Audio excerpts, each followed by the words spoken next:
नमस्कार दोस्तों, मैं आपका भाई सुरेंद्र चौहान। दोस्तों, आज मैं पहुंचा हूं राजगढ़ और पुराने राजगढ़ होते हुए ठेकड़ीन कलेशान गांव होते हुए आज मैं पहुंचा हूं भूरसिद्ध बाबा के मंदिर पर।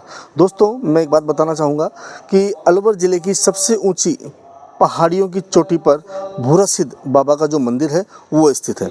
इस जगह को भूरा और सिद्ध दो नामों को जोड़कर भूरसिद्ध यह नाम बना है, जिसकी वजह से इस मंदिर को भूरसिद्ध महाराज का मंदिर कहा जाता है। इस मंदिर के पीछे की जो कहानी है वो मैं आपको शुरुआत में ही सुना देता हूँ, जिससे कि आपको आगे आने वाली जो वीडियो है उसमें उन चीज़ों को समझते हुए देर नहीं लगेगी। मैं बताना चाहूँगा दोस्तों कि सिद्ध महाराज यहाँ पर गुरु हुआ करते थे और भूरा नाम का उनका एक शिष्य हुआ करता था। लेकिन एक कहावत है, गुरु गुड़ हो गया, चेला शक्कर हो गया। भूरा का नाम गुरु से पहले क्यों आने लगा, चलिए मैं बताता हूँ। दोस्तों, लंबे समय तक कठोर तपस्या करने के बाद में जो सिद्ध महाराज हैं उन्होंने समाधि लेने की ठानी, और जब वो समाधि लेने के लिए जो वो जगह बनाई गई थी, या कहें कि जीवित जो गड्ढे में समाधि लेते हैं, उसके लिए जब वो समाधि लेने के लिए उतरे तो उन्हें कुछ परेशानी हुई। तो वहाँ पर जो उनका शिष्य मौजूद था भूरा, उसने कहा कि महाराज मैं कोशिश करता हूँ। तो गुरु से पहले चेले ने समाधि ले ली थी, तो इसलिए चेले का नाम पहले लिया जाता है। भूरा सिद्ध महाराज का स्थान इस जगह को कहा जाता है, क्योंकि यहाँ पर चेले ने गुरु से पहले वो काम कर दिखाया जिसकी वजह से गुरु गुड़ रह गया और चेला शक्कर हो गया। तो चलिए मैं आपको अब यहाँ से जुड़ी हुई जो और भी बातें हैं वो बताना चाहूँगा। दोस्तों, यहाँ जब हम आते हैं पुराना राजगढ़ ठेकड़ीन कलेशान होते हुए जब हम यहाँ पहुँचेंगे तो यहाँ आने के दो रास्ते हैं। एक रास्ता सीढ़ियों के माध्यम से आता है और एक सड़क मार्ग के माध्यम से आता है। तो दोस्तों, मैं बताना चाहूँगा, यदि आप सीढ़ियों के मार्ग से यहाँ पहुँचते हैं तो यदि आप जब यहाँ सीढ़ियों के मार्ग से जब यहाँ पहुँचेंगे तो कलेशन गांव से जो सीढ़ियाँ चालू होती हैं तो तकरीबन आपको 864 सीढ़ियाँ चढ़कर यहाँ तक पहुँचना होगा। और यदि आप सड़क मार्ग से आते हैं, बाइक से आ रहे हैं, तो आपको एक दुर्गम चढ़ाई चढ़ के यहाँ पहुँचना होगा। बरसात के मौसम में जो सड़कें हैं अब वो ख़राब हो चुकी हैं, जगह जगह रोड़े पत्थर निकले हुए हैं। आप जब भी यहाँ पे आएँ तो बड़ी सावधानी के साथ में आएँ। दोस्तों, मैं आपको जो ठेकड़ीन गांव से जो सीढ़ियाँ शुरू होती हैं मैं आपको मेरी इस वीडियो में वो दिखाऊंगा पहले, और उसके बाद फिर हम मंदिर की ओर चलेंगे और मंदिर से जुड़ी हुई जो बातें हैं मैं आपसे शेयर करूँगा। चलिए चलते हैं। दोस्तों, मैंने अपनी वीडियो की शुरुआत में आपसे चर्चा की थी कि जब आप भूरसिद्ध बाबा के मंदिर आते हैं तो कलेशान गांव से जो सीढ़ियाँ शुरू होती हैं और उन सीढ़ियों के माध्यम से आप मंदिर तक पहुंच सकते हैं।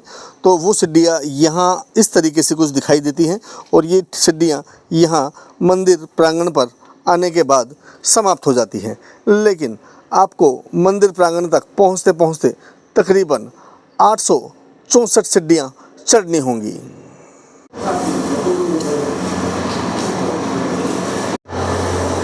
दोस्तों, इस समय मैं उस जगह पहुंच गया हूं जिस जगह को श्री भूरसिद्ध महाराज की तपोस्थली कहा जाता है। आपको मैं मंदिर के अंदर प्रवेश करने से पहले बता दूं कि आप देख रहे हैं चारों ओर नवनिर्माण दिखाई दे रहा होगा, लेकिन अंदर से एक बड़ी चट्टान ने मंदिर प्रांगण को अपने आप ढक दिया है। और यह जो नवनिर्माण है यह सिर्फ बाहर जो दीवारें आपको दिखाई दे रही हैं यहीं पर नज़र आने वाला है। चलिए मैं बढ़ रहा हूँ मंदिर की ओर और आपको दिखाता हूँ मंदिर अंदर से किस तरीके का दिखाई देता है।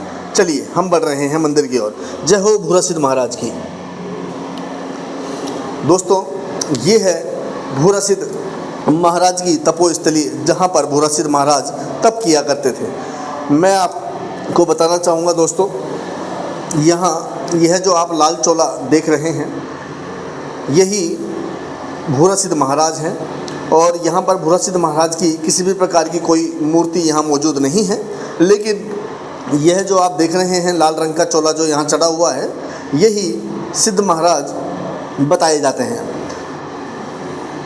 और भी यहाँ पर कुछ बड़े सिद्ध पुरुष और महाआत्मा यहाँ बैठी हुई हैं, विराजमान हैं।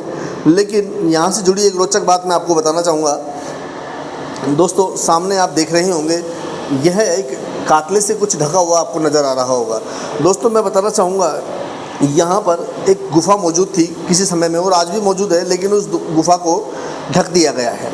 और बताया जाता है कि यह गुफा माचाड़ी में जो हट्टी गोपाल जी का मंदिर है, ये वहाँ जाके निकलती है, और हट्टी गोपाल जी इसी गुफा के माध्यम से यहाँ भूरा सिद्ध मंदिर तक आया जाया करते। दोस्तों, मंदिर प्रांगण का नज़ारा कुछ इस तरीके का अंदर आने के बाद दिखाई देता है। आज पूर्णिमा है, मावस है, और यहाँ पर बहुत सारे श्रद्धालु यहाँ बाबा के दर्शन करने के लिए यहाँ आए हुए हैं।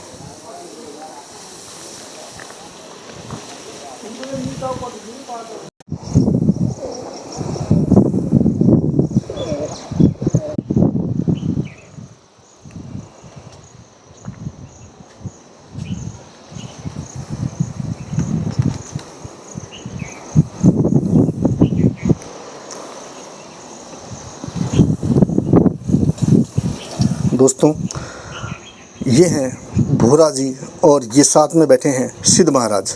दोनों गुरु चेलों ने जब यहाँ पर समाधि ली तो यहाँ पर यह छोटा सा मंदिर बना दिया गया है।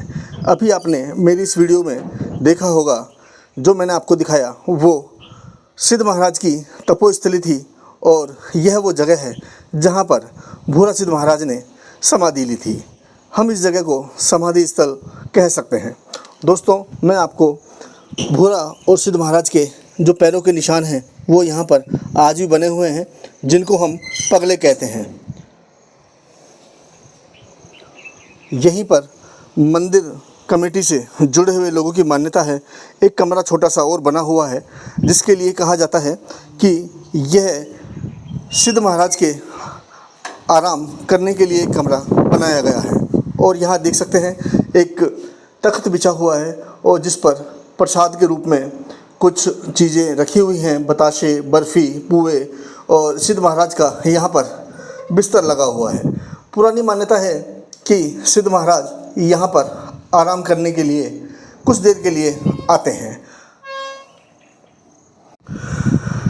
दोस्तों, भोरा सिद्ध महाराज के समाधि स्थल से थोड़ी सी दूर चलने पर हमें यहाँ पर एक पानी का कुंडा दिखाई दिया। जब मैंने यहाँ पर मौजूद लोगों से इस कुंडे के बारे में जानना चाहा तो उन्होंने बताया कि यह कुंडा पाताल तोड़ है। दोस्तों, आप बीच में देख रहे होंगे एक छोटी सी आपको चारदीवारी दिखाई दे रही होगी। बताया जाता है कि यह एक कुआं है, और इस कुएं को पाताल तोड़ कुआं कहा जाता है। पाताल तोड़ से संबंध यह है कि जिस कुएं का संबंध पाताल से हो तो वह कुआं कभी भी नहीं सूखता है, और इस कुएं के अंदर पानी वर्ष भर इस तरीके से ही रहता है। मैं आपसे कहना चाहूँगा, अभी बरसात का समय है, आप इस कुएं को देखकर बिल्कुल भी ऐसा अंदेशा नहीं लगाएं कि बरसात के समय में यहाँ पानी आ गया होगा, लेकिन यह लोगों की आस्था है और यह बाबा का चमत्कार है कि यहाँ पर यह जो पानी का कुंडा है कई सालों से लगातार इस प्रकार से ही भरा रहता है।